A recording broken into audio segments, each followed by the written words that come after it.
There's a sense of two Chicagos, in the basketball sense, in a political sense, and a real life sense.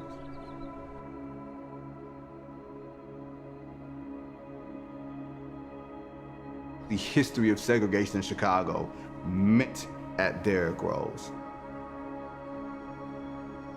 And a lot of people were looking at the championships that they could have won. You're cleared to play. The doctors say you're cleared to play. Why aren't you playing? Is the kid from Chicago now just a rich millionaire? It was like throwing a Molotov cocktail in the city. It's the most polarizing, hard to wrap your arms around sports story that I've ever lived through in the city of Chicago.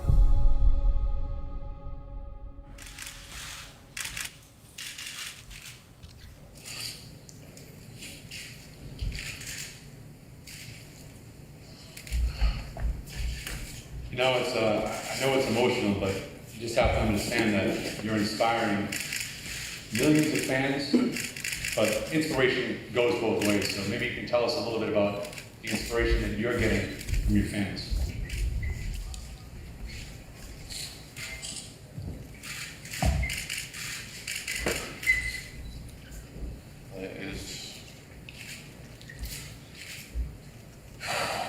It's truly a blessing, man. With all the stuff that's going on in this city, a kid from Inglewood got something positive going on.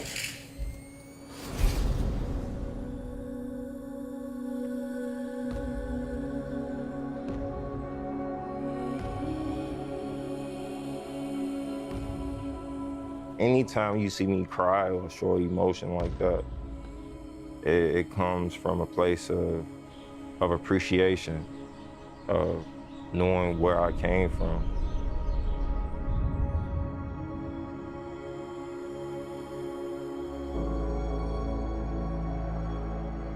When Derrick was born, he had yellow skin, so he get his nickname from his grandmama. She started calling him Pooh Bear.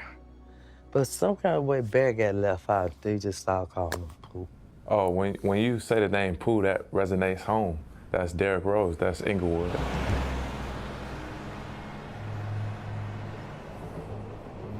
Being from Chicago kind of fucks you up a little bit, bro. Like, even stopping at stop signs, lights, you're looking on the side, you always think somebody is sneaking up on you. I don't know why. You always think something is going to happen.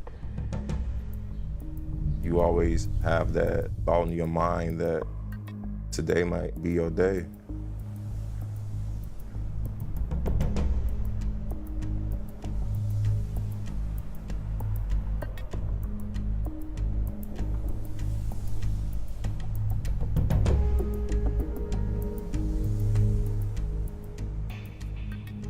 When we first moved to Inglewood in '73, it was a tree-lined street. It turned rough one while when drugs came in the area.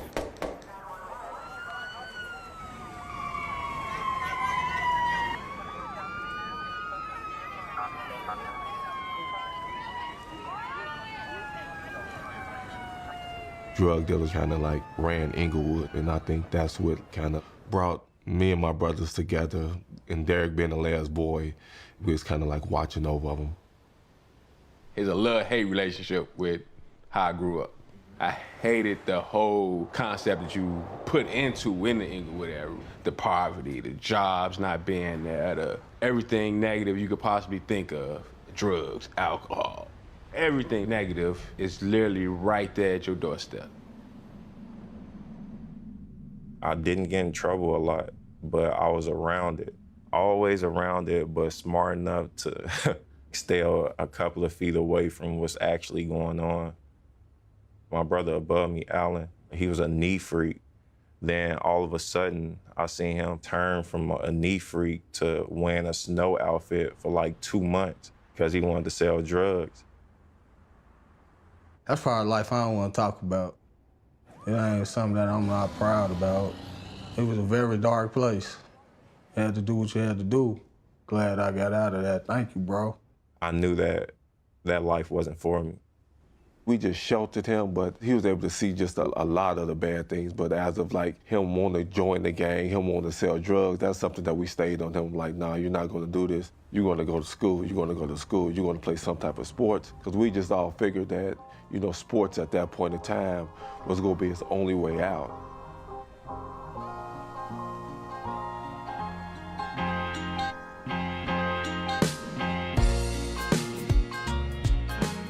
Murray Park was Derrick's place to go to play ball. His friends was there, and they had a good time there. But I knew if I was looking for Derrick, he was always up at that park shooting ball. It's a place that me, Derrick, and so many other people from this community grew up in. We were here almost every day. They even nicknamed that Murder Park just off the strength of people getting killed up in the park. If you go to any other basketball court outside of our neighborhood, it was for sure you was gonna get jumped or get shot at, and you didn't want to deal with that. So we only went to one park. If you wasn't an athlete or a drug dealer, a hustler, you really was nobody in that neighborhood. I know growing up in Chicago that there used to be a code amongst gang members that ballers got a pass, and they even call it the baller pass. They kept the trouble away from him. They saw a lot of talent come and go to waste, but they knew he was a good talent that they didn't want him. So he go the opposite way. The older guys put that cloak over us and allowed us to grow and not be caught up in some of the other things that was going on outside of the basketball court. If they didn't do that, then I don't know if I would be sitting right here. I don't know if Derrick could be in the position that he's in. Murray Park, it'll make you, break you, make you a better man, make you a worse man. So it depends on which path you want to take. Once you was allowed to step on that court, you knew you could play. And when I walk in and see Derrick on the court, I'm like, okay, he just stepped on the big boy court now, huh? My mom took him to the hospital. He fell out of a tree. I didn't break it falling out of the tree. I was on the court, and I go up for a rebound. I end up getting taken out of the air, and I landed on my left elbow. I didn't want to tell my mom it came from basketball, so I thought that she was gonna try to like stop me from playing. Later on that night, I'm at the park shooting around. You walk in the park. I still played with the cast on, bro. I was still playing. Somebody that broke their arm at 1 o'clock and you playing basketball at 7 o'clock. Your arm is broke and you dribbling with one hand. I'm like, you going to the NBA. Growing up, I was kind of mad. I was that mad kid that was mad because there wasn't a male figure around. The only image that I remember of my dad was him coming in and like an image. I don't even remember his face or what he had on. Him giving me a toy, like a huge truck that you go outside and like dig holes or whatever, a huge truck. I think Derrick becoming the person that he is a result of him just not having much as a child. I couldn't get money to even get like 5-cent candy. Now that's crazy. As a kid, you can't even find a fucking nickel for 5-cent candy. I used to get a cup and put powdered sugar in the shit and get a spoon and sit there and watch Power Rangers and eat powdered sugar the whole day. Crazy, right? I can remember going to his neighborhood and really being like, damn, this shit is like fucked up. I can remember walking in the alley and seeing a dice game and seeing somebody rob it. When he came in, he thought we were rich. I said, man, I ain't got no money. I said, why you think that? He said, man, this is a big house. When I grew up, it was a 5-bedroom house. We had 13 people living in there. Out of them 13 people, 5 or 6 of them were crackheads. I remember stories of finding crack pipes, taking it to my grandma, like asking her, what's this? There's no way I should have been in that environment, but no human should have to go through, but you are, and you're surviving the whole time. You're not living. It's straight survival mode. My biggest motivation was my mom, just seeing how she struggled. He would come home and he'd see his mother sitting at the table and she opened up the mail and then she just crying. He said, Mom, what's wrong? Baby, I don't know how I'm gonna pay, all these bills. And we would sit down and look at the bills and figure out Which bill can we pay?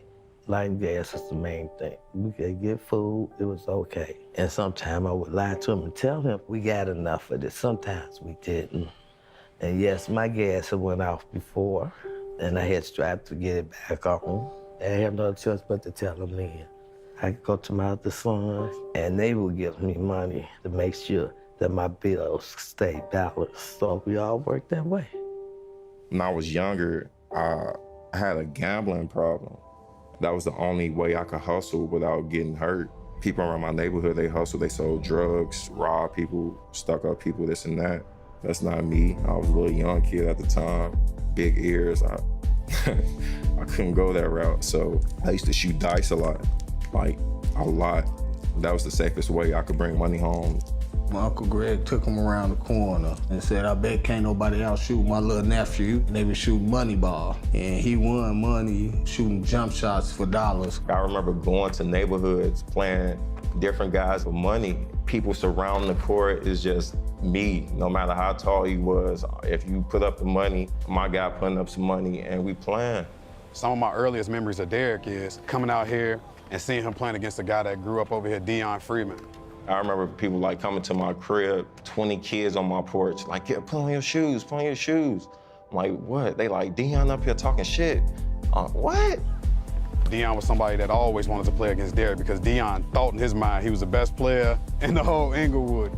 I go up to the court, oh, he's in high school, I'm in grammar school. All his guys surround the court. Like, I'm like, all right, so we're really about to play him.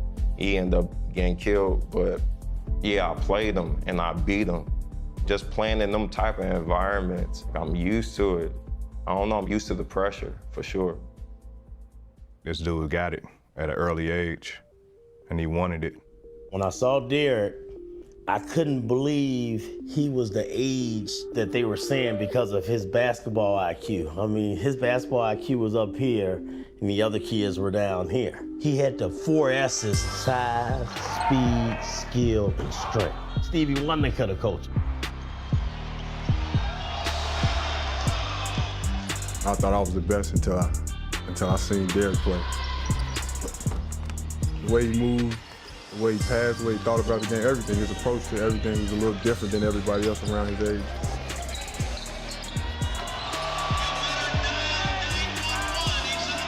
In high school, we were still kids. We didn't know what the future held for us. It was just fun for us, man. We played basketball, we had fun together. We all knew that we all wanted to get out of our situations and get out of poverty, and whatever came from it, that's what was gonna happen. He said this, I'm gonna save my family. I heard him say this. I said, how you gonna save your family? Watch. If I were you, I would hate me too. But I mean, got nothing to lose. Derrick Rose is maybe the best player in America. You look back 35 years and you can tell me I could have 2 guards in the history of this state. I take Isaiah Thomas, I take Derrick Rose. I've been a college basketball coach at Northern Illinois for 4 years, and I get a call from one of my friends in the city. He said, hey, there's this kid gonna be going to Simeon. You need to check out this kid, Derrick Rose. Now I'm calling the city championship game. I'm watching the Froshsoft game. And I see this kid who can jump out of the gym, but he's tough, he's chiseled, he's athletic. And I said, who the heck is that guy? That kid's a stud. And they said, oh, that's that kid, Derrick Rose, that we were telling you about. Unbelievable. Derrick Rose, another steal. First thing the parents say, hey man, you coach Derrick, man, can you teach my son? Dude, the only thing I can teach you is play hard. Everything else gotta come with it. You know, you got your coaches and then you got God-given talent, man. It is what it is. Ain't nothing you can do about that. You got your coaches and you got God-given talent. Here's Rose. He's gonna make a play. He's going one-on-one. The loft, the score! Derrick Rose with the bucket. They have won the 2006 state championship. And the Simeon Wolverines will have done it. Back-to-back state championships for Simeon. Whatever God give you, use it. And that's what he did, man. It got him where he want to be at in life. I was a year or 2 away from college, and we were living in poverty, and I want to go to the league now. Like, I want to go out of high school. And if the rules was probably, if they didn't change back then, I probably would have came out of high school because we was financially just fucked up. Me and my mom got in a lot of arguments because I felt like I could change everything about me getting to the league. The only problem that was in my way was my age. And by the time the kid became a sophomore, I had to stress it to Derrick, Reggie again. I said, I'm not finna deal with all this stress, man. And you got people coming at Derrick left and right. Somebody better step up. He was playing with an AAU program called Ferrari. And at this time, Nike wanted to sponsor Ferrari, but they wanted Derrick to move up and play 16. They smelled money. And when you smell that money, man, I'm gonna tell you something, man. Whew. Me and my brothers had to pull Derrick from the Ferrari AAU team and start our own AAU team with him. Because it got to the point that they were just looking at our brother like he was just a walking dollar sign. However successful Derrick was gonna be in life, we'd never want him to feel that he owed anybody nothing. That's one thing I can give credit to Reggie on. He kept them vultures off of him, man. I'll never forget this moment in June, the day before his graduation, and he was in the gym. I was like, "We not coming tomorrow, you graduate."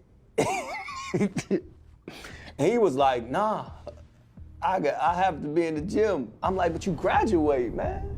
He's like, "Nah, I'll be in the gym." Derrick was one of the hardest kids I have ever met. Derrick went to work with me one time. You know, I let the kids go to work with me, make some money or whatever. Kid was working so hard, man. I almost told him to quit school and just come work for me.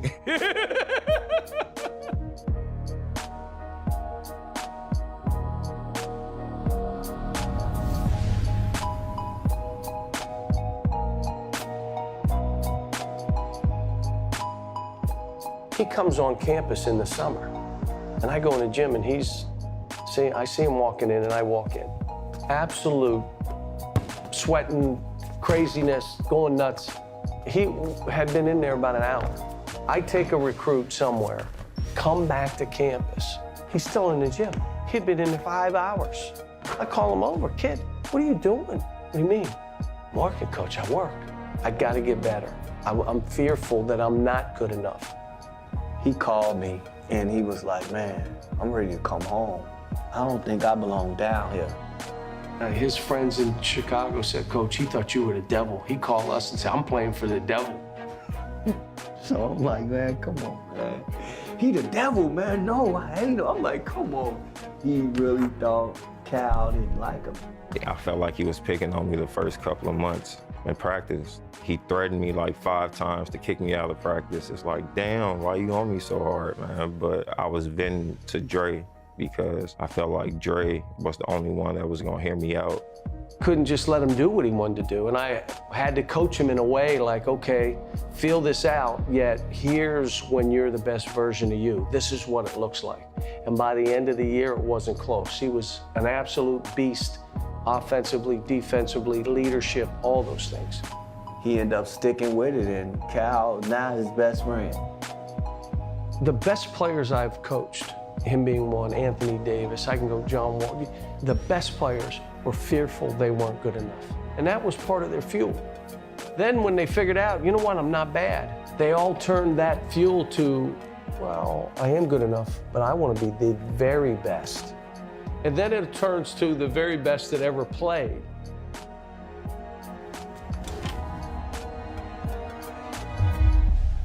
He said that he was gonna be drafted. He talked to me and said he was gonna go on and try to get into the NBA.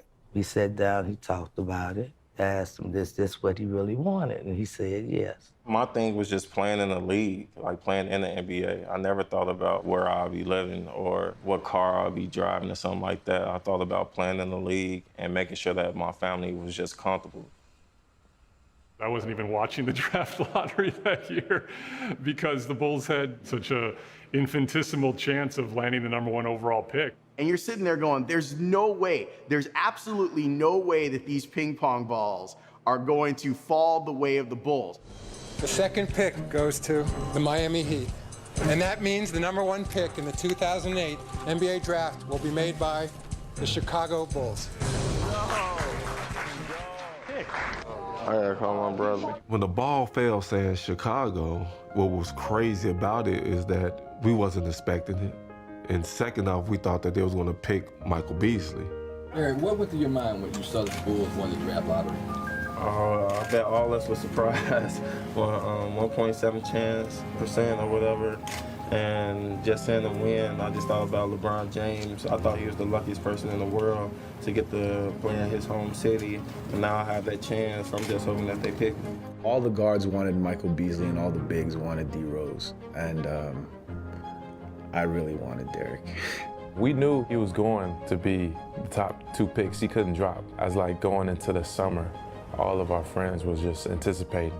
Is he going to Chicago? Is he going to Miami, especially in the lottery? Where is Derrick going to go? A day after they win that lottery, I called John Paxson and I said, you have no decision. Derrick Rose is a slam dunk #1 guy. It's not even close. And I remember getting into a debate with Stacey King. I said, Stacey, this is Secretariat at the Belmont. You take Derrick Rose, and it's not even close. My pick was Beasley at the time. And boy, I'm glad I'm not the GM. I'd have been fired. This wasn't even a conversation. It was Derrick Rose, and there was no chance that Michael Beasley was the right choice in my mind or your mind or a lot of people. But that's what I remember most about heading into that draft.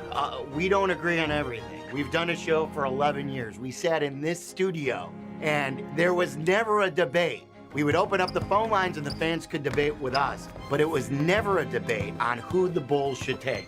It was Derrick Rose. Derrick, how disappointing would it be if the Bulls did not take you? I'll be hurt a little bit, but my goal is to play in the NBA, and I'll be playing for some team in the NBA. You could sense that he had this great passion about the game, and he wanted to succeed so badly. He didn't always articulate it to you, but you could just kind of felt it when you were around him. Getting to know him and seeing the humility he carried with him was really impressive.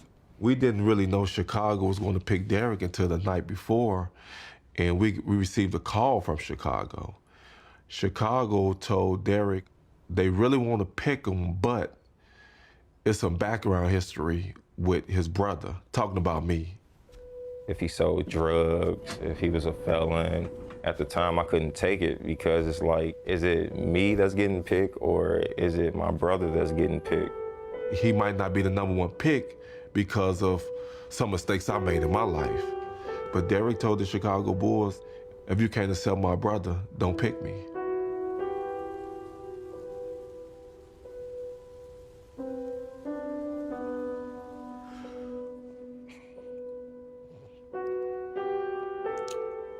I remember that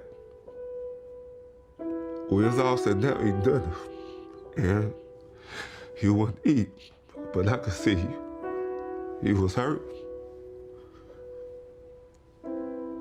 He teared up some, because I know he wanted to be the #1 pick. And I teared up too, because I thought I messed it up for him.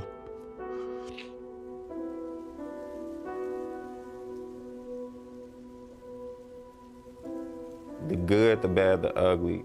Me and my family, my brothers know that no matter what, we got each other back. We feel badly that the Rose family believes that we had some motive. When you draft a young player that in their hometown, you worry about the outside influences. We didn't worry about that because we knew Derrick's family was so tight, and that was who he relied on. As we delved more and more into that draft, knowing that he'd had such a great support system around him, those were things that actually were encouraging to us. There was no belief that there was ever going to be an issue with Derrick Rose. With the first pick in the 2008 NBA Draft, the Chicago Bulls select Derrick Rose from the University of Memphis. I can't say it made me feel relief.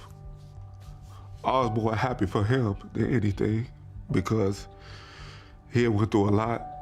People call him dummies because he don't talk that much and everything. It hurt because it's your brother and it's a family member. So it was joy and it was relief at the same time.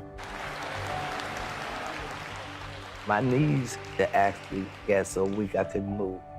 That was the proudest thing to me, is when he went up on that stage as the #1 pick for Chicago Bulls, his hometown. And all I could say was, my baby's coming home.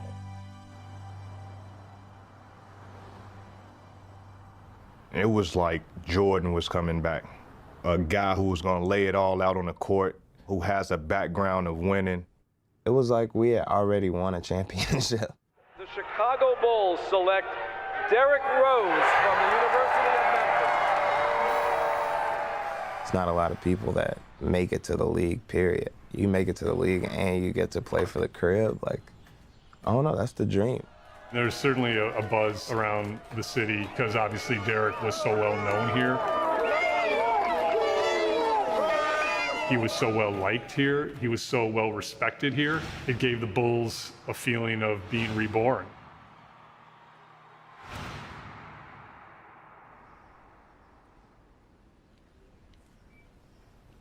The entire Bulls organization welcomes Derrick Rose into the Bulls family, and hopefully it's going to be a terrific ride here for a long, long time. I want to thank you all for all coming out, and this is a dream come true to be a Chicago Bull, and I'm happy that the Bulls picked me, and that's about it. That's about it. This is what I felt like I was made to do, was to play basketball. If I wasn't to play basketball, like, I don't know what I would have done. Like, I probably would have been selling drugs just like my brother if I didn't find basketball. Please give a warm welcome to Chicago native, #1 overall pick of the 2008 NBA Draft, and the newest member of your Chicago Bulls, Derrick Rose.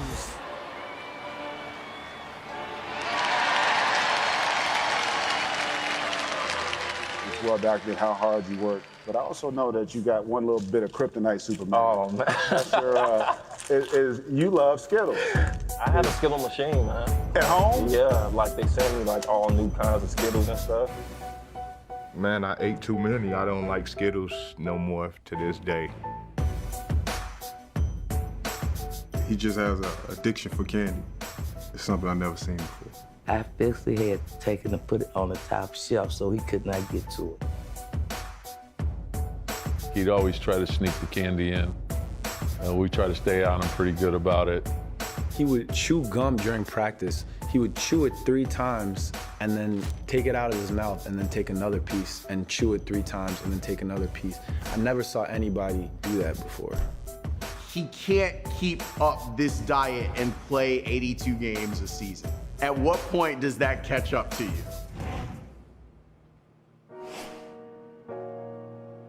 Derrick went to Summer League and was awful. You know, and that's the one where you go to Summer League and the guy gets 30 points and they go, well, it's just Summer League. And so he shows up in Summer League and he just played terrible.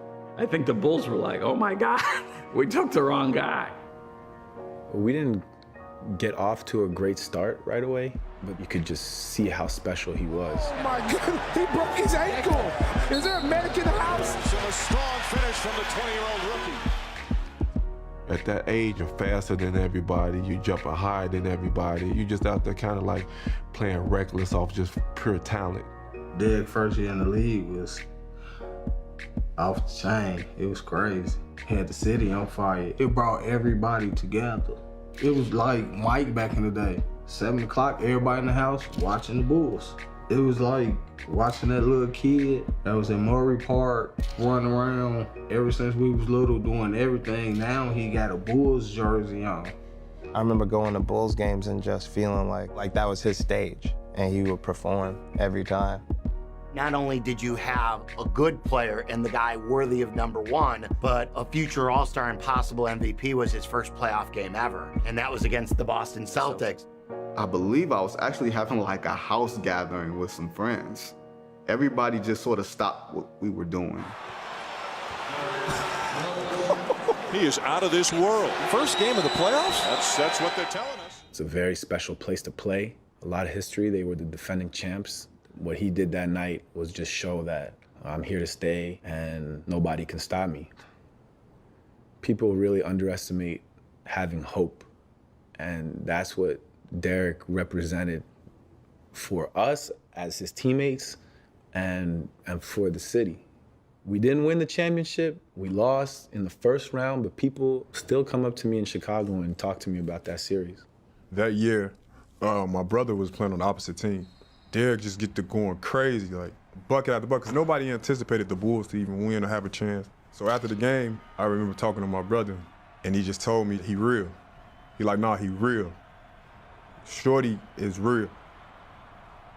The next day, he's walking down Boylston Street in Boston, literally walking past pedestrians and bystanders, and nobody is recognizing him. Just without a care in the world, in his element, not being recognized after making NBA history the night before.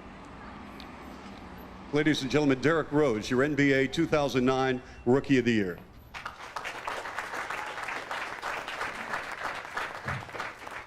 Derrick, this may be the first of many NBA awards you're going to get. Who's going to get the trophy for this time? My mom. Till I get my real house or something like that, I'll fight it in. But my mom's going to get the award right now. I think that she deserves it. She'll probably clean it every day or do whatever she has to do to it, but I'm definitely giving it to her. These is like all the trophies and stuff that he got when he played. This is his little spot, and these is his trophies.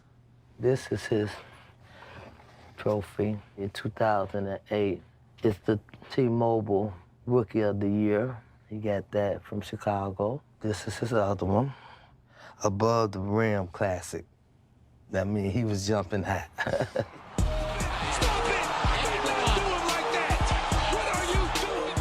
He was doing things that no other point guard was doing. Him going to the lane, getting to the rim, and bigs would get out the way because they didn't want to get posted. I saw that so many times.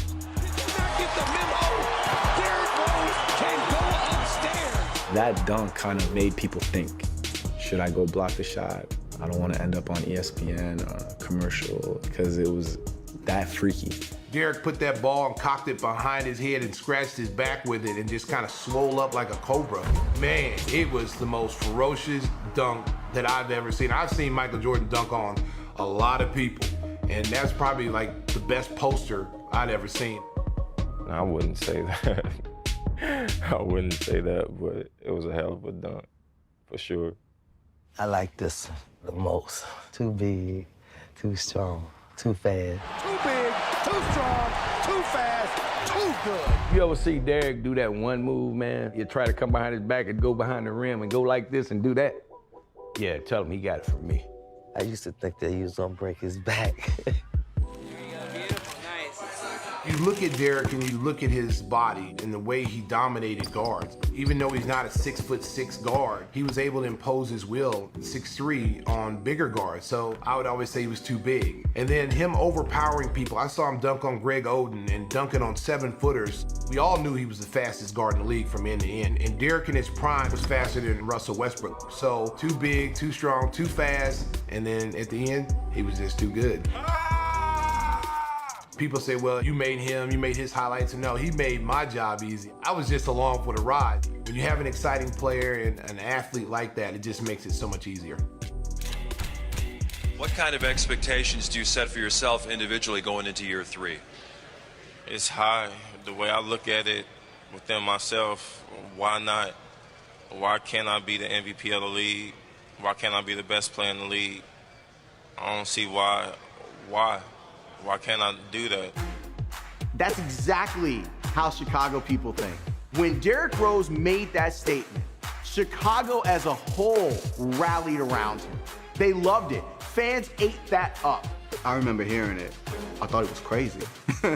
He saw the looks of surprise on a lot of media members' faces and just the way that comment was received, and he repeated it, and he started believing it. Why not? Yeah, we even had him on afterwards, and he was so humble, but yet he just would explain to us, if you can't have a goal and you can't say, I should be the best. And we always say about our athletes that, hey, if you're gonna talk the talk, walk the walk. And in 2010, 2011, Derrick Rose walked the walk. Goes to his left, goes right line, and drives towards the end. This is MVP time. And you hear the MVP chants, why not? The MVP season was just Crazy. Yeah, that was crazy. It was crazy. It was fun. It was fun. That's all the city everybody was talking about. He brought us back to prominence in the league. He made himself into that MVP just through his work. So it was an exciting time for our franchise. We felt we had something sustainable that was going to last a long time. I knew he was going to be an MVP, man. I ain't know it was going to be that early, though. You are the youngest MVP in NBA history. It is my pleasure to award to you the 2010-11 MVP trophy. This right here is for the city of Chicago more than anything. Thank you. The way I play is for Chicago, so they accept me with or without the award. The way I play, period, is a Chicago way of playing basketball. It was a special season, and he's such a humble guy. Obviously, to be that young and to win it, usually you have to be in the conversation for a couple of years before it actually happens. But I think that's very much telling us to who he is as a person and how dominant he was that year. Everybody at Simeon was just so excited seeing that happening so early, like the sky's the limit. And we had an MVP in our city from the Bulls and from our hometown. This is the most real Chicago sports moment ever. Just watching somebody get there and doing it while they're young, doing it on their own terms, and putting the city's name on it is just a feeling that's unmatched. That should send shivers down your spine. His greatness was in his humility as a superstar. He was able to say, why can't I be MVP? So he had a confidence about him, but at the same time, he had a humility about him. And last but not least, I want to thank my mom.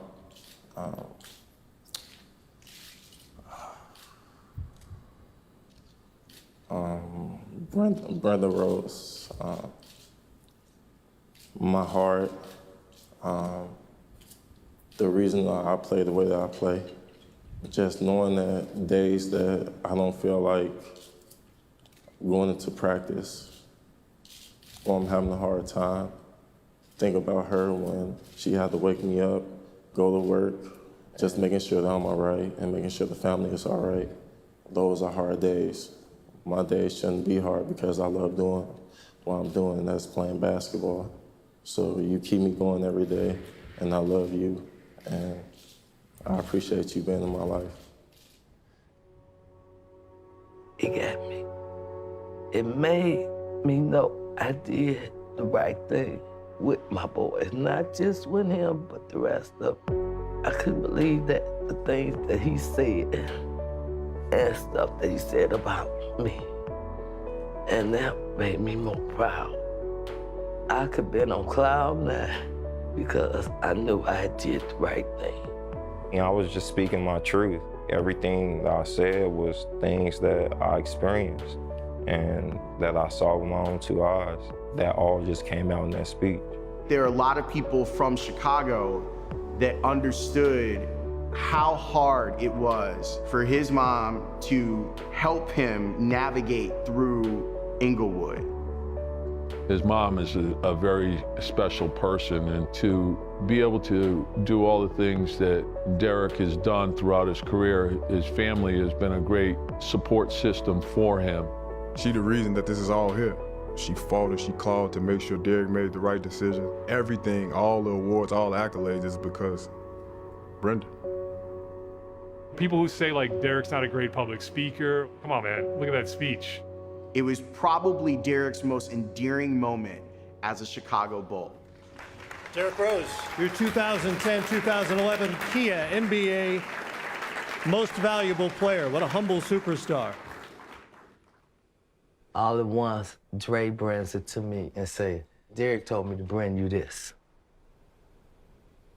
This is where I put it at, and this is where it's been since he gave it to me. And so this is it. So that's us.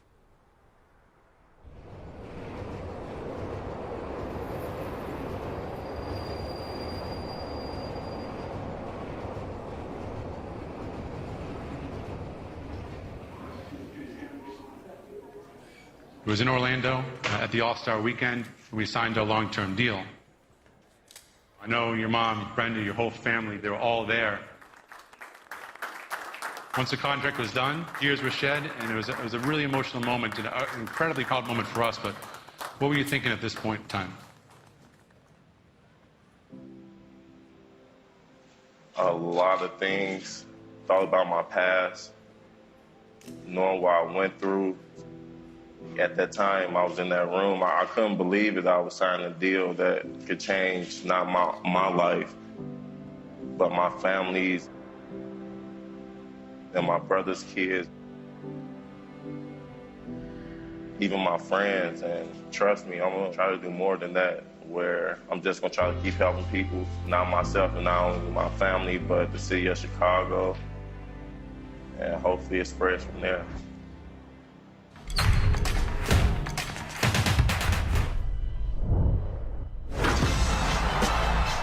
I wanted to present you with your jersey. My teammates gonna be jealous. You are sexy. I'm frame this. Derrick was kind of ushering Adidas back into the forefront in the NBA. Here was one of the stars of the league wearing Adidas, and Chicagoans, I remember talking to shoe store places that said that they couldn't keep the shoes in stock. I hate fame. And when I was younger, people used to always tell me, like, man, that's something you better get used to. Like, this game gonna take you far, you better get used to fame. And I'm like, no, I'm not. I played this sport because I love the sport and I want to take care of my family. All this other bullshit as far as like fame and everything else that comes with it, don't get me wrong, I'm blessed to have it, but it's just not me. With that kind of money also comes huge responsibility, huge judgment from people. There was a lot on his shoulders. He was just this young kid from Inglewood that made it and that didn't understand exactly why he was where he is. You can take all this away. I'm gonna be the same person back in the hood, me and my friends and my family, and we still gonna be living a life just trying to find the next hustle. I love you, Derrick! I love you! I am his #1 fan. By being from Chicago, everybody think they know you. They might have went to school with you, but in their mind, they tell their friends, yeah, I know Derrick, I went to school with him, so that everybody think that they're Derrick's best friend. You know, you don't want to be rude to people and stuff like that, but sometimes we might go out to eat and he really can't eat because everybody want a picture, and if he say, you know, let me finish this up with my family, then all of a sudden he might get criticized for that. Not by the media, but now, you know, might be some people that's, like they say in the hood and the streets, oh, he acting funny now and all that type of stuff. Some people just don't understand it if you're not in his shoes or walking the path that he had to walk. When you get to a point where he got, you're the face of the city now. Whether you want it or not, people are gonna be on you. I think it just created a atmosphere for him that he had to get used to. There's definitely no breaking him, but I think it kind of whittled him down a little bit. I'm not gonna say it was hard because Derrick loved the city of Chicago. It did get draining for him, but he loved the city, man, and any fans that wanted to come up and holler at him, he was willing.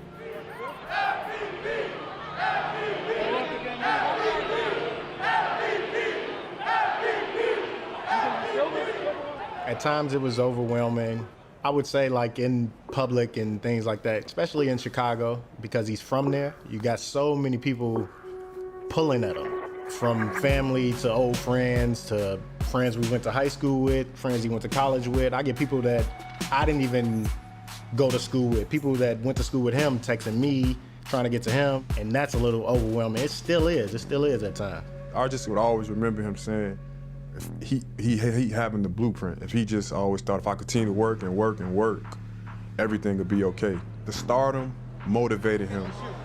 Yo, D, crazier than last year? Way crazier, man. As you can see, it's a million people here, man. It's a blessing, man, just to have all these people show up and show a lot of love, man. I feel good. There isn't a handbook for superstardom. There isn't a handbook for not having any level of privacy whatsoever.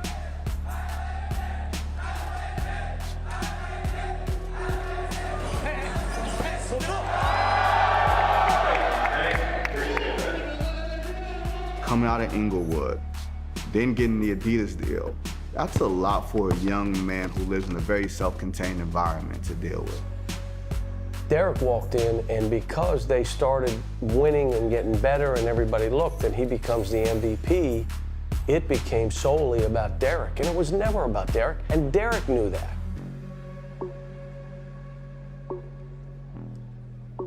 Derrick has been very committed to his teammates, to this organization, and to his hometown of Chicago. Thus, we're extremely excited to announce today that Derrick has agreed to a maximum length 5-year contract extension with the Chicago Bulls. I don't think about money like that. If anything, when I say contract, I think about family, like my family good, making sure they all right. And I'm not talking about the ones that's living now, I'm talking about generations. I want to be so far down the line, like, my family members don't even understand where all of it came from. Where it's like, what happened? Like, some hooping dude got it for me. That's how I want it to be. So that's one of my goals. I think I can finally say this now. Mom, we finally made it. I just remember euphoria. I think at the time it was 30% of the Bulls' payroll, and you didn't have any problem with it. It was like a kid earned the contract, pay him whatever the league will allow them to pay him, and let's go get a championship, something we haven't seen in this town since Jordan and Pippen and others. 2011, 2012 was the 7th banner. It was gonna go to the rafters. We were preparing for a parade in the city. We knew that team was that good. The way Derrick was playing and carrying, we knew we had a shot. I remember those playoffs starting, and I believed in my soul, in my heart, that nobody could fuck with us. It's a pretty good feeling to feel that way, and nobody is gonna be able to take this from us. This is our chance to win the championship. Derrick was ready. We were ready for him.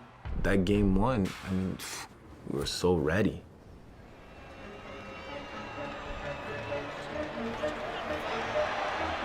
Like, I remember coming down, I think I made like a jump hop to like a pass.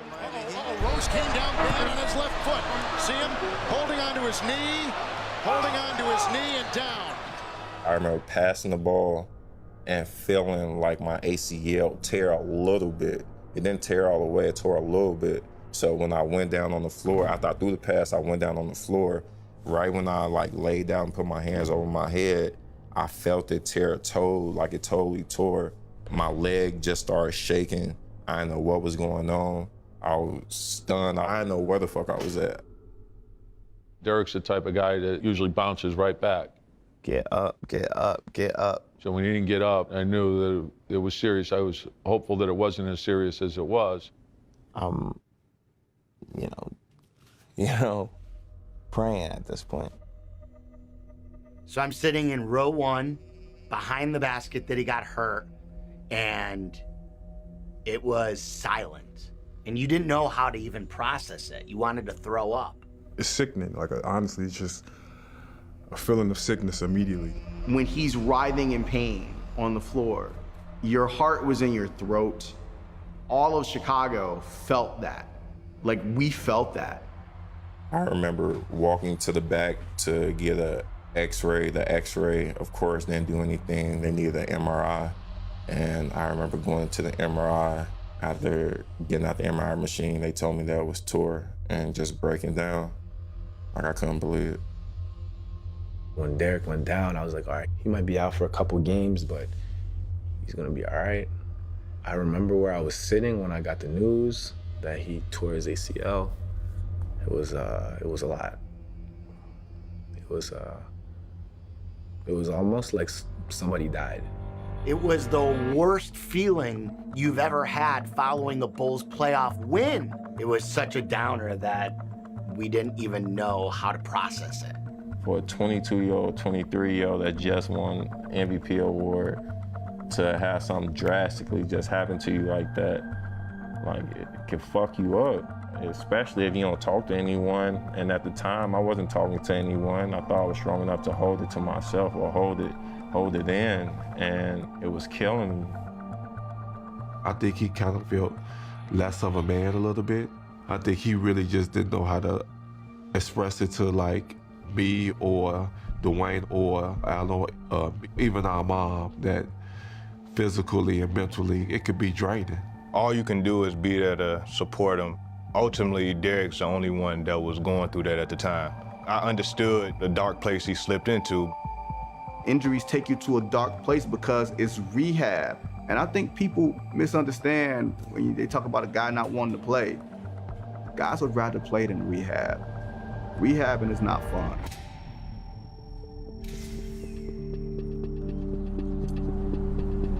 I waited a couple of weeks because they call it pre-rehab, where they try to strengthen it as much as possible.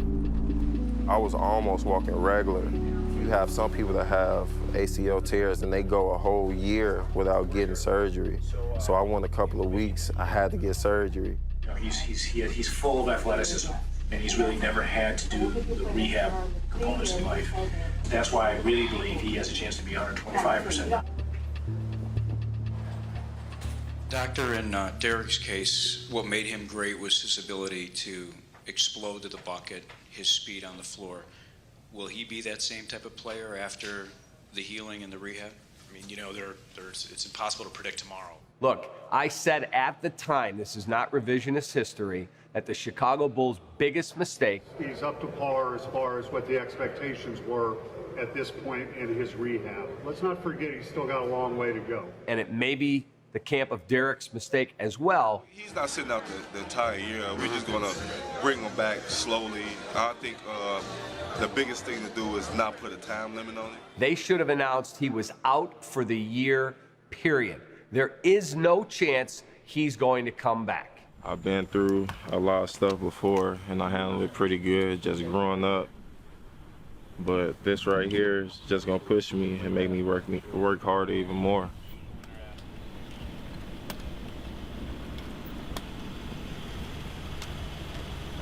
Make you look at things totally different. You have to listen to the player, and that's what we did. But ultimately, the player has to feel right in order to get out there on the floor. Derrick went through a devastating injury. It was difficult mentally to return from. So we knew it wouldn't be as smooth as we all wanted, but ultimately the player has to feel comfortable in himself. That 12-13 season was just a disaster on so many levels.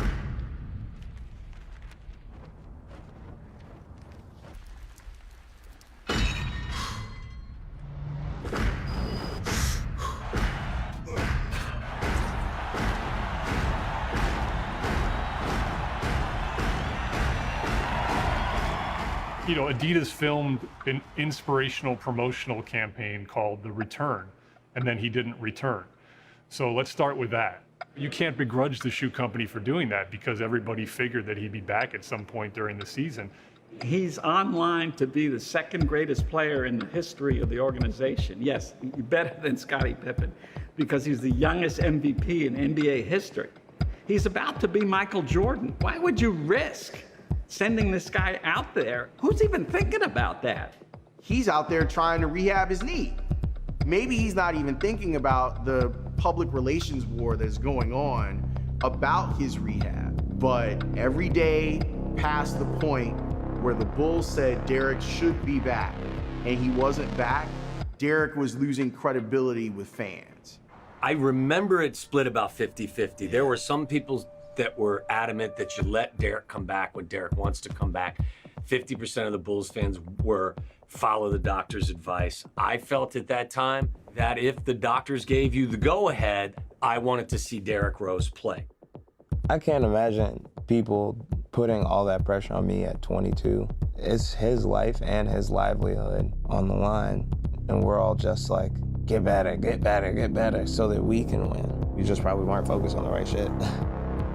I have never, ever seen a purported NBA star, guy makes $95 million a year in salary alone, not want to play. His contract sucks. He's coming back as a $21 million player, and he might not be any good. I'm pissed off, and Bulls fans should be pissed off too. I know a whole bunch of haters out there are saying so many things. I think that's what's gonna drive me. People thinking about what people saying. Like, is he gonna be back, or is he gonna have his speed, or is this and that? I know that's gonna push me as a player. Do you kind of have like almost a checklist of, you know, not people that's talking reckless, but people that, you know, might be doubting you, the Bulls, everything else? I know you don't forget anything. I wouldn't say that, but I listen and watch everything. If I don't hear it, or best believe one of my friends hear it, and they're telling me it, and that's why I like them, and that's why I love them to death, because they know that motivates me and make me want to do better as a player. This narrative that got created that Derrick could come back and play and help him in the playoffs was ludicrous. No player in the history of the NBA. Bernard King had the first serious ACL. He's the first player to come back from an ACL surgery and make an All-Star team. He was out 2 years. He came back in 2 years. And so Derrick can come back in 9 or 10 or 11 months and then walk into a playoff atmosphere where you got to play at a high level. That's nuts. Remember the sports landscape in which we lived at that time. I believe Adrian Peterson came back really, really quick from an ACL and ran like crazy for the Vikings. So we're like, well, that's AP and that's contact. Here's Derrick and it's basketball. So can Derrick come back? And that was the internal fight. You had Derrick's defenders and you had the people wanting Derrick to try. And it was Chicago's sports civil war over this for months. I could have came back during the end, towards the playoffs. They were mad because I set the whole year out. I felt like I had to wait. Like, it wasn't my agent decision, it wasn't my trainer decision, it wasn't the Bulls' decision, it was my decision. Like, I wasn't ready. At the end of the day, my health is everything, and I'm not moving or budging for no one if I'm not ready to. Unfortunately, the way that my business works sometimes is other narratives take the place of your story. Usually, great rule in propaganda is the first person to speak, they get to control the narrative. But no one really heard from Derrick throughout this time, and it caused a lot of bruising to his public perception by Bulls fans. Now, outside of a few media gatherings, Adidas ads, we hadn't heard much from you since the time the injury occurred. Why was that? I didn't want to do anything, to tell you the truth. I didn't want to talk to anyone. I just wanted to rebuild my leg and be around my son.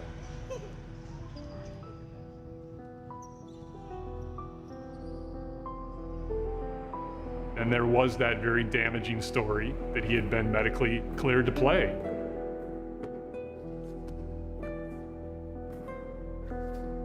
And so now Derrick's left a twist in the wind. Well, wait a minute. If the doctors are clearing him, why isn't this warrior coming back to play? And then on his camp side, they never really addressed it. There's Derrick doing these workouts before the game, and you see him soaked in sweat, and then he would take a shower and put on his street clothes and watch the game. Well, if he can go out there and do all the stuff he's doing, and he's been medically cleared, how come Derrick isn't still out there doing it? That became the mantra from a lot of fans.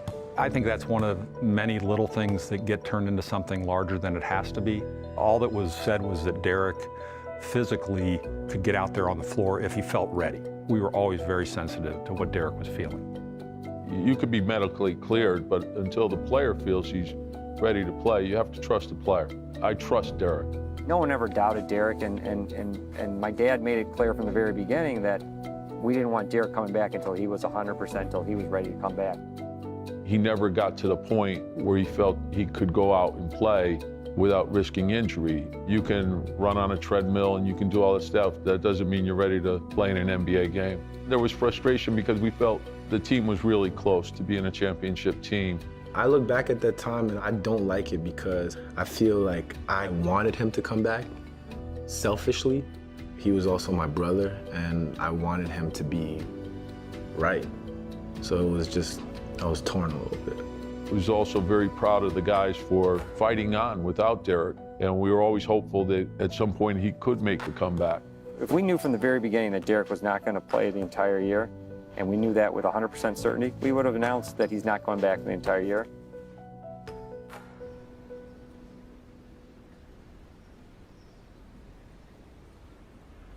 Now that you've had a little time, what do you kind of make of the whole season, which is obviously, you know, so controversial and so much, so talked about? We said at the start of the year that, and it was from Jerry Reinsdorf on down, that we were going to be very conservative with Derrick's injury, and we were going to support Derrick in any way that we could. Jerry made it clear from the beginning how he wanted Derrick to approach it, and I think Derrick took on some unfair criticism. for not coming back, but that's exactly what Jerry asked him to do. Derrick, do you have any regrets how things were handled, either by you, by your team, or the Bulls, and how the communication was between you and the media? Not at all. There's nothing you could do about it. They're free to voice their own opinion.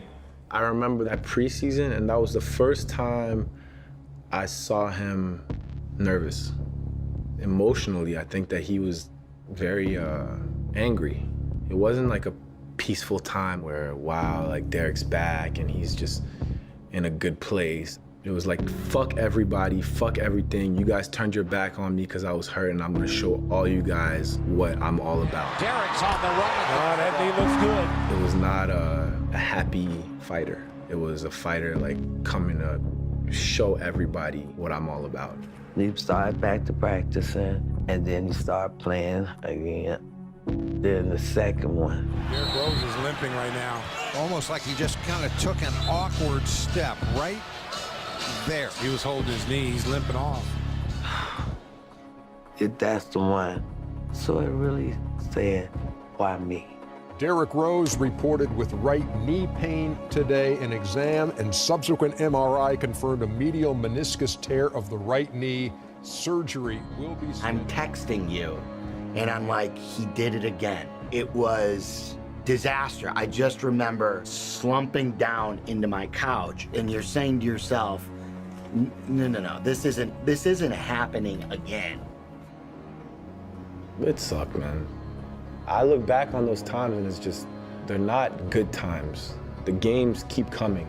You don't have time to digest things emotionally. I'm playing in the NBA, I'm living my dream, but those are not good times in my life.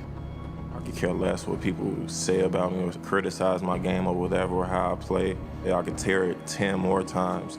As long as I'm playing hard and giving the game my all, I could live with it for the rest of my life. A lot of guys from Inglewood think that same way. They're willing to die for what they believe and what they feel for. That's just Inglewood for you and how you was raised.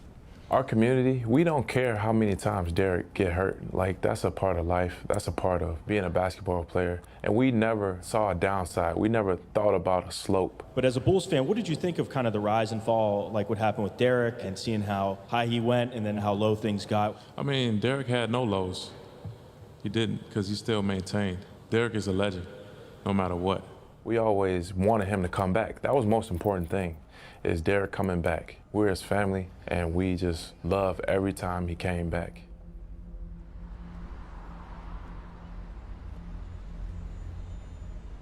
Downtown, this is Sergio on the score. With the way the NBA's played, the fast pace, these kind of injuries that can cripple you, like Bulls now without Derrick Rose are just the Bulls. They're not a contender anymore. There's not much you can do about it. And Derrick Rose has just been injury prone because he has like these biomechanics issues that aren't working in his body, and they're not testing for it. I don't necessarily think the Bulls are better with Rose all the time. That team is easy to stop when he's a ball hog. I mean, the Bulls as a team don't play as well when Rose is playing. Think about what you just said. You just said they play better without him. You're wrong. That's stupid.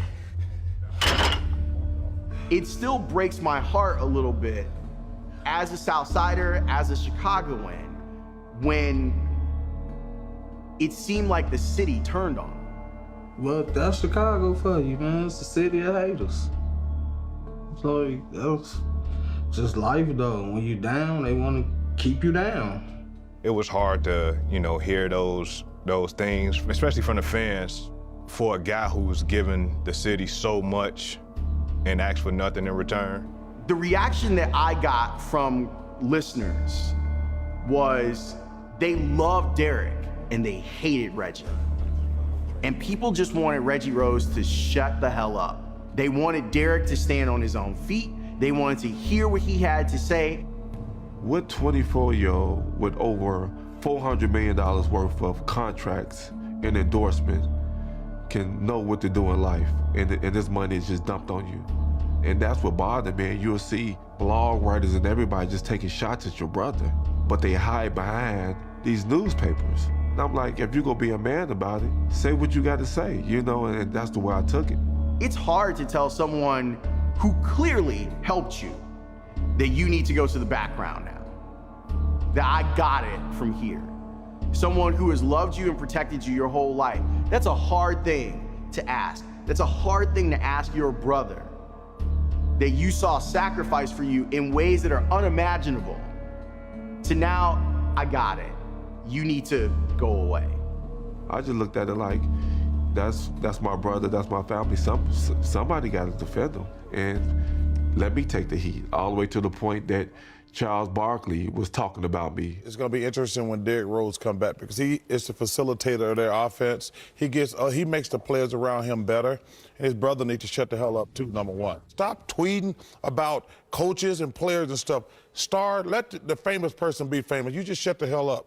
Growing up in Inglewood, if someone bullying your little brother, the big brother go come to make this person stop bullying your little brother. And that's all I did in real life. This narrative that got built up that somehow Reggie and his brothers were puppeteers manipulating Derrick was not true. That was complete bullshit. But it became a nice story for some. They can't get a story with me, or they can't get a story with my agent. They can't get a story from nobody in my family. They can't talk to anybody in my family. They can't talk to my agent. They can't get in touch with me. So they'll fabricate a story, put it out there, see if someone bites on it.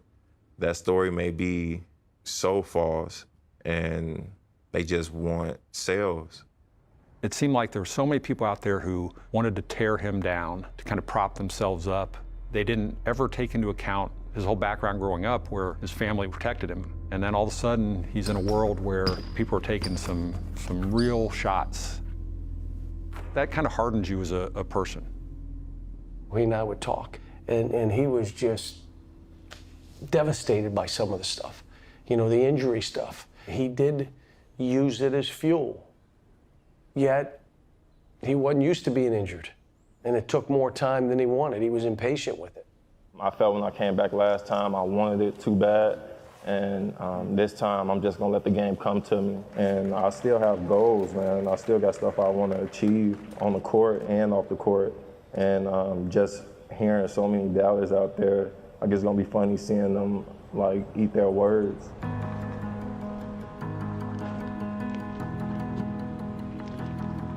I'm thinking about long term.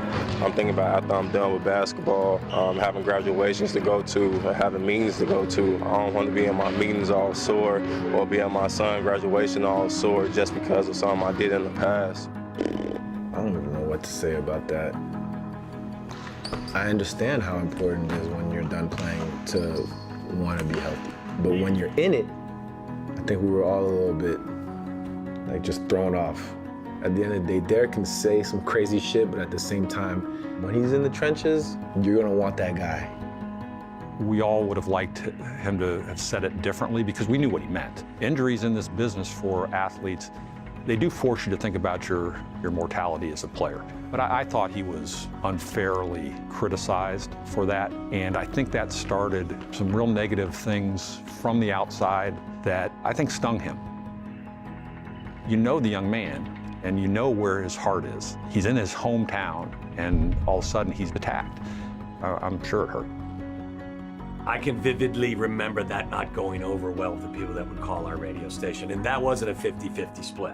That was 90-10. Keep in mind where we are. We're in Chicago, and this is a Chicago kid, and this is a blue-collar city. When we carry our lunch bucket, we go to work, even if we don't feel well. And it's not about retirement, it's about today. And that angered a lot of people. Is the kid from Chicago now just a rich millionaire? Everything I got in trouble with in the public or in the media, it came from me telling the truth. I want to be able to walk in the future. I want to be healthy in the future. That was exactly what I meant to say. And that's the same thing players are saying now.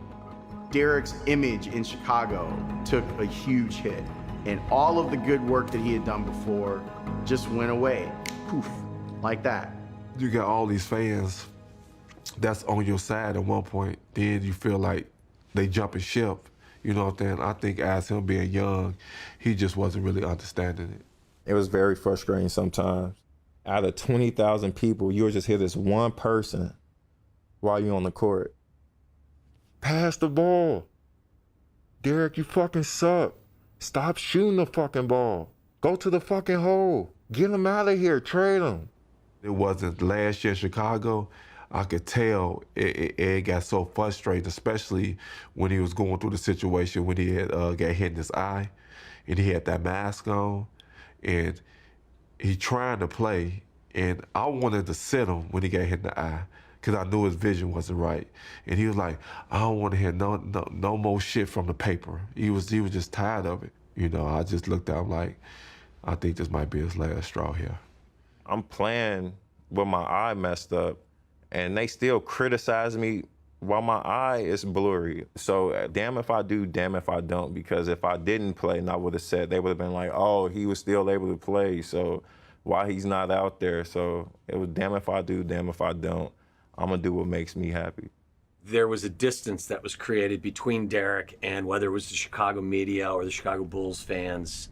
Or the Bulls. Or the Bulls. And all of those relationships began to fracture. You could feel it. It was palpable.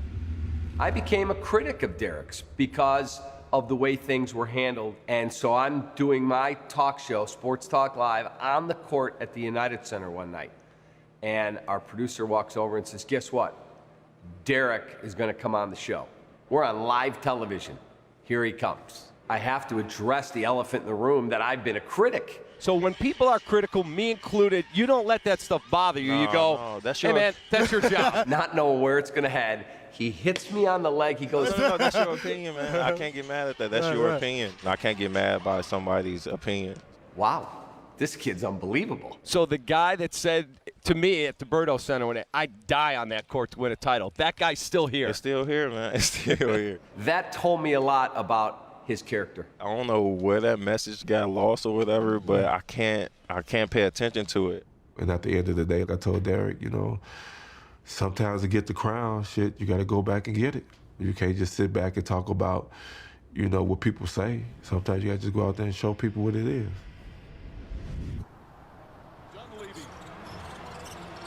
Looking, finds Rose. Rose trying to get open, fires away. Bang! It's over! The Bulls win at the buzzer! And he jumps in midair, you catch him. He's just got the stale face. That's my Derrick Rose. Words at the time couldn't describe that feeling. The thought process was, man, we overcame. Man. You know what I mean? You overcame, we overcame, and it's paid off. It showed at that moment. We just thought it was nothing but great from there. That was a crazy year, and that was a really, really big shot. And I really felt like this was the chance for us to go to the finals. You can start feeling good again, because, you know, you're just on edge about feeling good about anything at some point, because it's just, at the moment, it just seemed like everything Derrick did, through all the good, somebody found some way to put in some bad, some way, somehow. It did seem like, you know, we were, again, headed in a good direction. So many people had kind of written him off and talked poorly about him. His heart had changed in some ways too, you know, about how people perceived him. As an organization, we were kind of in an iffy spot, and we knew we had some decisions to make going forward.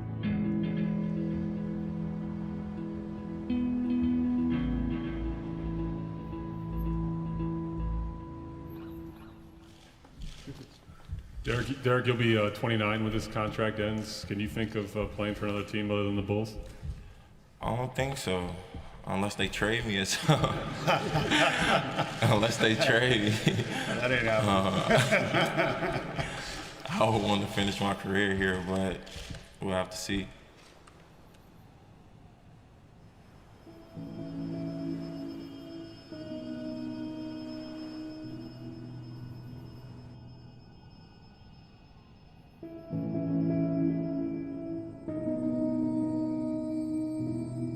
You do hear about like trade rumors here and there, and this last one, the Knicks one, was pretty big because it caught a lot of people attention. Yeah, I just stay out the way, man. Like, it's cool to hear about it, but I'm good with being in Chicago, and like I said, we're trying to win there, get back on the right track. So that's the only thing I could think about is just being in Chicago, but I do hear the rumors. I never really thought about just packing up and just leaving or like demanding a trade or something like that. All right.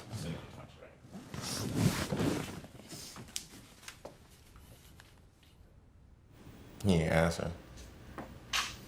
I'm so nervous right now. I don't know why. Why you want to talk to you? Yeah. Cause he in New York right now. Yeah, you just got that last night. I hope nothing didn't happen. Kind of nervous. All right, Rose interview take 4, marker. A big separation. Here it is. Here it is. I got it.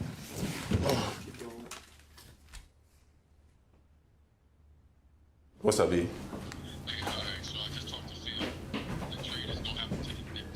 You lying.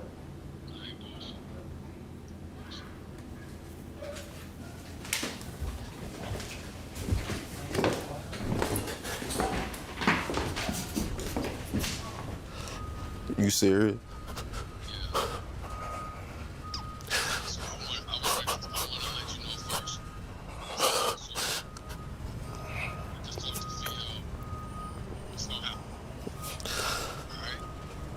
Yeah. Okay, or you just in awe?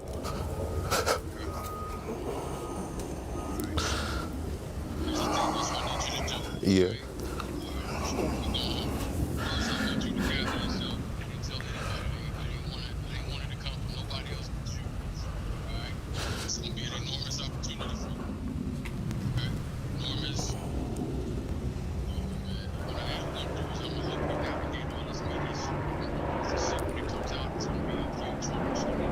All right.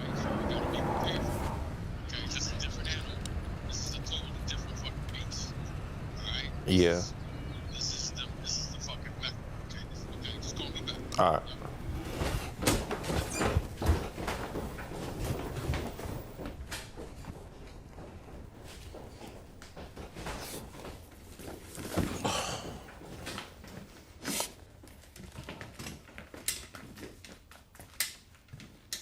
Let's just wait a minute. If you need some time, you want. I'm good, water or bro. something, you're good. I'm good. Okay.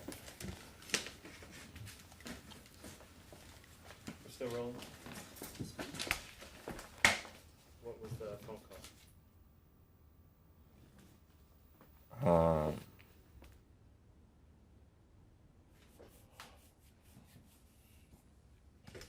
That I might be traded to New York.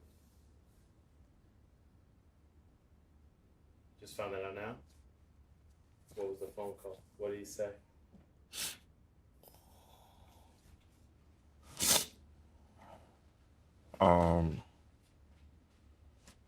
Really just telling me to prepare myself.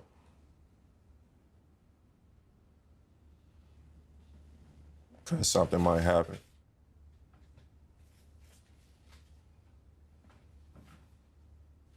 But you don't know when, how.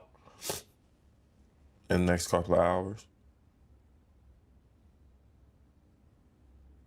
How do you feel about that? What are your emotions?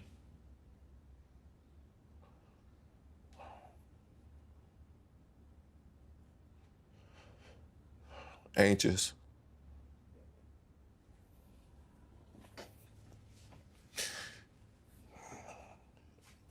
It's funny how everything plays out in this business or in my life, period. It'll always be twists and turns like this. I don't know how to feel right now. Like, I'm anxious, but shy. It's shy, man. That shit made me who I am, man.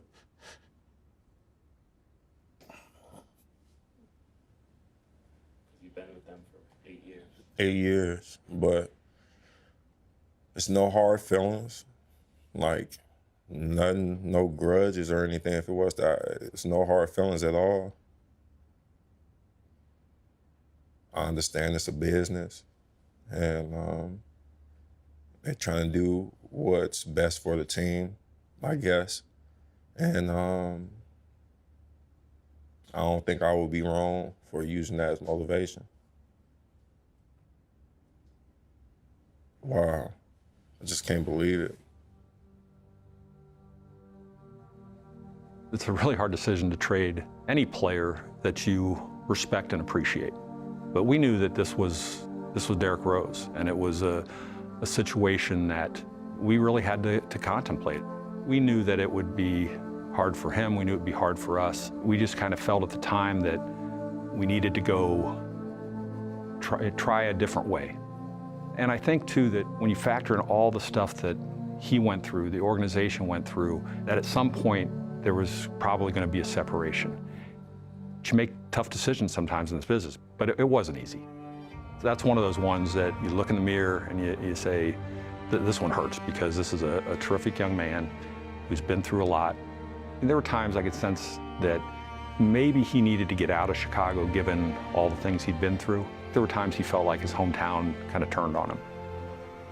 I think we all learn a lesson in things like this, that even though it's hard in the moment, as time goes on, we all learn from it. We had questioned if he was going to be there forever, but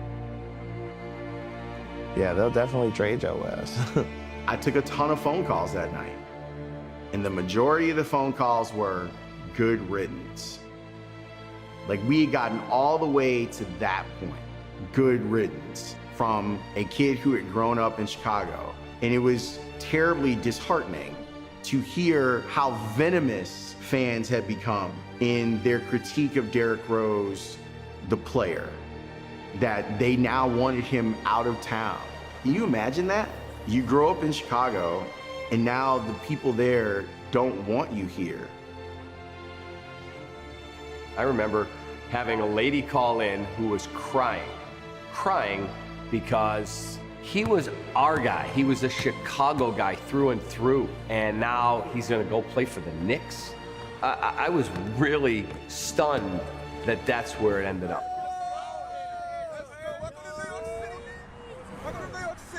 I'm gonna go somewhere and I'm not sure people are gonna like it. There's a sense of two Chicagos, in the basketball sense, in a political sense, and a real life sense. You almost felt like the segregation of Chicago, almost the history of segregation in Chicago, met at Derrick Rose, because so many people in Chicago, so many black people in Chicago felt like Derrick Rose was being unfairly mistreated by a largely white media. And fans, the season ticket holders of Chicago, clearly are a different demographic. And they looked at the dollar signs, and they looked at, why aren't you playing? And they're looking at the media reports. The doctors say you're cleared to play, why aren't you playing? And then he's out there and he's not the same high-flying 19-year-old that he once was. While the protective version, the outside family, so to speak, of Derrick Rose, people who aren't blood, but felt like they needed to protect Derrick Rose because Derrick Rose was their cousin in some form. Derrick Rose was their younger brother in some form. It was so interesting as a resident of Chicago, but someone from the outside looking in, to see how different it was. And it goes back to the expectations that were placed on Derrick from the moment that he got there relative to the sheer joy that many Chicagoans from the South Side, from Inglewood, felt the moment that he was drafted. And they go back to that. And everything that happened since then was gravy. So the injuries and all that other type of stuff didn't matter to them. They didn't worry about the championships, they worried about the kid. And a lot of other people were looking at the championships that they could have won. They looked at the what-if factor. They looked at all these other different things, from the injuries to the money, to the confusing statements, to the public image. And you could see that it meant, and it was like throwing a Molotov cocktail in the city. It's the most polarizing, hard to wrap your arms around sports story that I've ever lived through in the city of Chicago.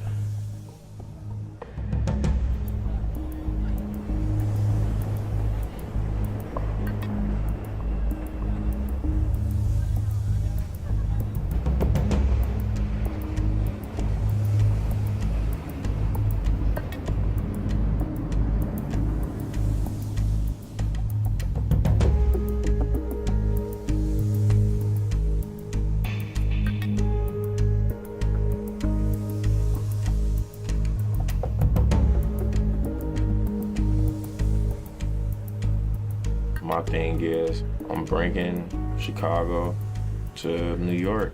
The way I play is just that Chicago raw type of just hooping. Like, I still feel like I'm Pooh. I still feel like I'm myself.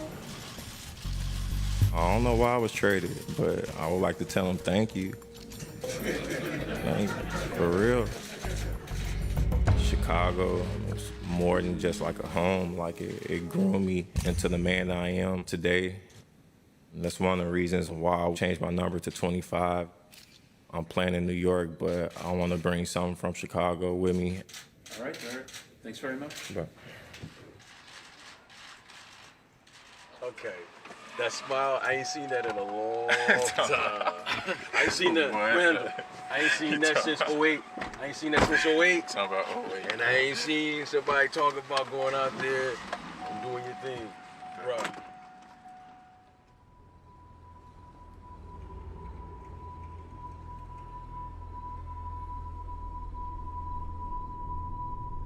A woman suing Derrick Rose for gang rape in a civil action says that he and several other men drugged her, broke into her home, and gang raped her in August of 2013. Derrick Rose's attorney, though, is speaking out. She says the plaintiff is out for money and that Rose will be vindicated.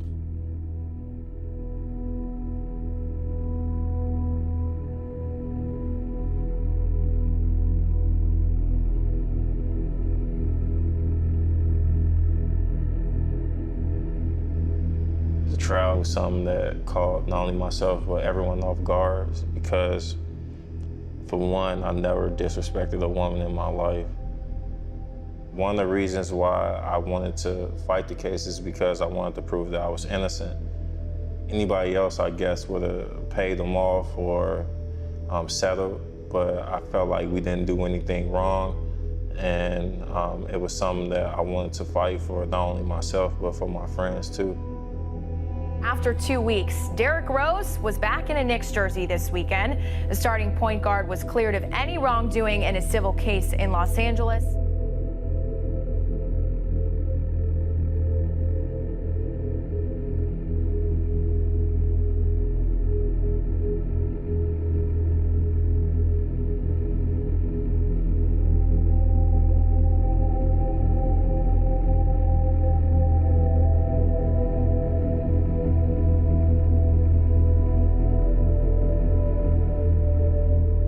Derrick, going through something like this, has it changed you at all?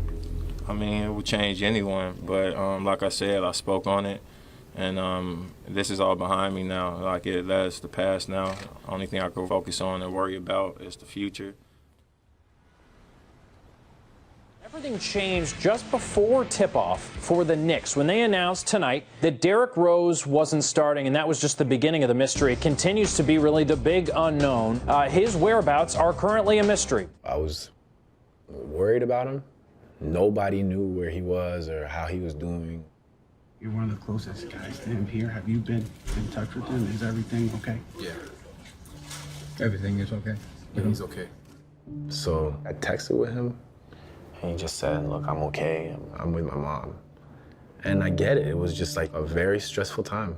You just don't have time to digest anything because the games just keep coming. We saw Derrick in practice the next day, and he just apologized to the team, and we moved on. That day, I woke up, I went to shoot around, I was heading back home, I was talking to my mom, and I still didn't think I was gonna leave until I got dropped off. I went up to my apartment, I was talking on the phone for about an hour, 2 hours, then I hopped on the plane. I just had to talk to my mom. Like, it was a lot going on. I think he had a breakdown. It was a different time, and at some point he got down, and honestly, I think he didn't know how to deal with it by himself. How are you doing? Feeling a lot better than yesterday. What can you tell us about yesterday? That was a family issue. For one, it had nothing to do with the team or basketball, but that's the first time I ever felt like that emotionally, and I had to be with my family. I don't care what the family emergency is, you at least have to let your employer know. Here's what I would do. I would suspend him, at least for a few games, and then I would look to trade him, and if I couldn't trade him, I'd cut him. Is Derrick Rose fully committed to the team, and are the Knicks fully committed to Derrick Rose beyond this season?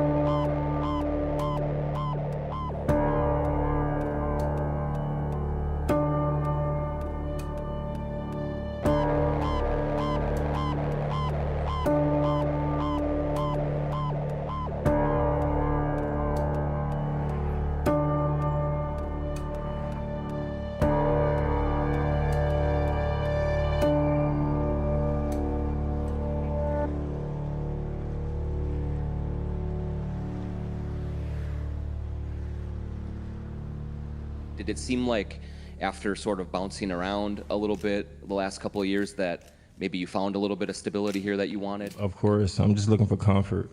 Like, I'm not here to, for one, steal nobody's job. Like, come on, I've been in that position before. Early in my career, I did that. I'm here to help. And obviously, he's grown. He's a lot different today than he was 7 or 8 years ago. I think we all are.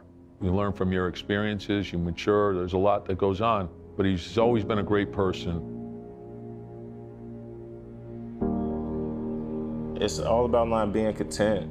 Like, I'm not content with where I'm at as a basketball player, just in life, period. Like, I'm cool with it. I'm blessed to have it. Never take it for granted, but I think I will always want more. And it's not for me. I look at it for, like, my family. Like, it feels good to be able to treat your family the way that I treat my family, and I never want that to stop. Derrick's a very private person. Derrick has his kids now, and he's in love, and he looks at peace.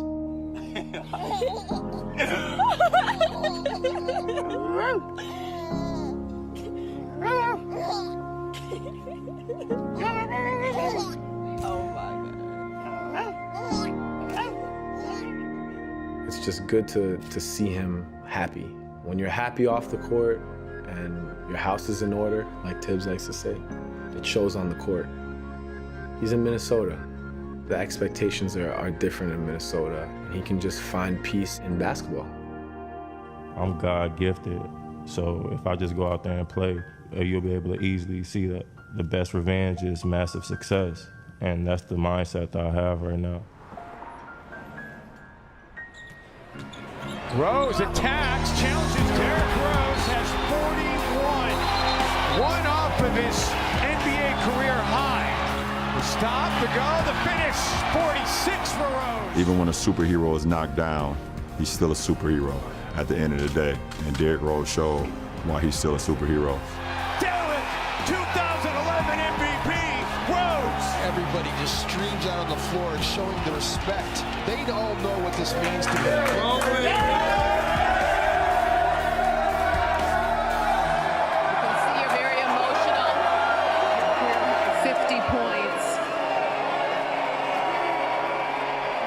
What does it mean to you, Derrick? Man, everything, man. I worked my ass off, bro.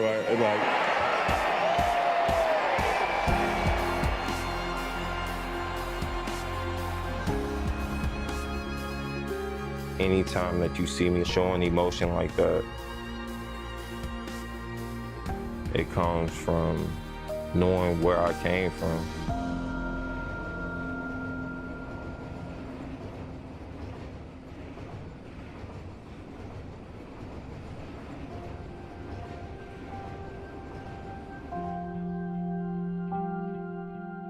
In every story, there's a beginning, a middle, and an end. And so the beginning was great. The middle was marred by injury.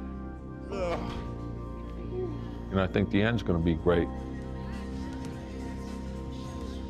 I just got to do everything opposite of what my dad did, which is pretty easy, especially if I care. The first moment where I ever started to compare athletes or even think about how celebrities as a whole give back or don't give back was seeing him interact with kids in Roseland and Auburn Gresham. It's emotional just being here, knowing where I came from, 2 blocks away from here. And, if it weren't for you all, I wouldn't be here I wouldn't be here before you. Thank you, and I appreciate you all. Seeing him paying for people's funerals, just being a part of the city still. He's there for everybody. Derrick Rose! He was everything to Chicagoans. He was everything to Southsiders. Kids that wanted to go to the NBA out of Chicago now had an example and a blueprint on how it could be done. Are there any Simeon players in the great lineage and history you look up to, role models? Oh, Derrick Rose. I look up to that man so much. Me being that 6th grade kid and eager to be in the gym with Derrick and be around greatness, just those little memories is what helped me be the person that I am and helped my hoop dreams and inspired me to go to Simeon and to be like him. That's my hero. Nobody contributed more. He gave $1 million to this after-school program. Michael Jordan, and no offense to Michael, but Michael Jordan, Scottie Pippen, none of those guys ever made contributions anywhere close to the level that Derrick Rose did. Having a foundation in Chicago and doing work with at-risk youth, it's important to have people who have gone through a similar background. He came from the hood, he came from Inglewood. So when Derrick would walk in the building and Derrick would talk, it meant that much more because he was one of them. And I know Derrick, and Derrick is a painfully shy person, and he had to fight that because he knew he means so much to the city. And that's why I'll always have that dude's back, because I know how much he fought inside himself, just being a painfully shy kid and having to be the voice for the hopeless. And he'll have my respect forever. To this day, he'll still say, "Coach, I love you." Wait a minute, you played for me 1 year. He'll see me, we'll talk, he'll hug me, "Coach, I love you." Come on. It just shows that he's deeper than all this. And the injury and all this hurt him to his core. Not winning a championship hurt him to his core. Being attacked by it hurts him. But I will tell you that at the end of the day, who he has not changed.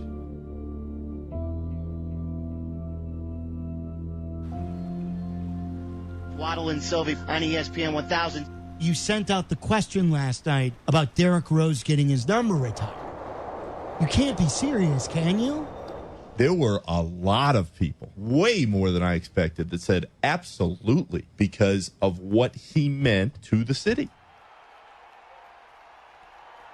Derrick meant something more within this city to a lot of people because he provided hope. I've been saying they need to retire his number. Like, he's not finna come. Where are you gonna be, Derrick Rose for the Bulls now? Come on. He was a hometown hero. Just the real son of Chicago. I really hope that at some point there is some sort of reconciliation between Derrick Rose and Bulls fans. There is a missing piece. I hope that Bulls fans remember how much pure joy watching Derrick Rose play gave them. And the 6'3" guard from Chicago,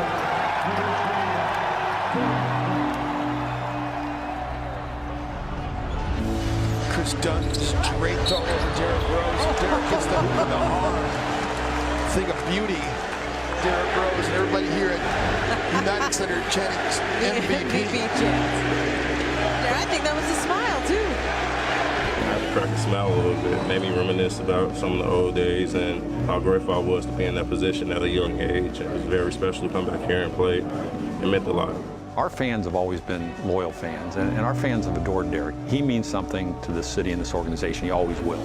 He's so great as an MVP, and then to go through the things, both physically and mentally, to get back to where he's at, and to feel comfortable with who he is. It's a really wonderful thing.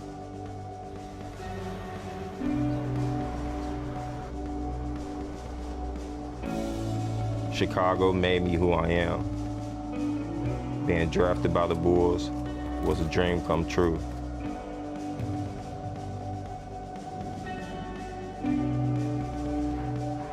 I carry Chicago with me everywhere I've gone.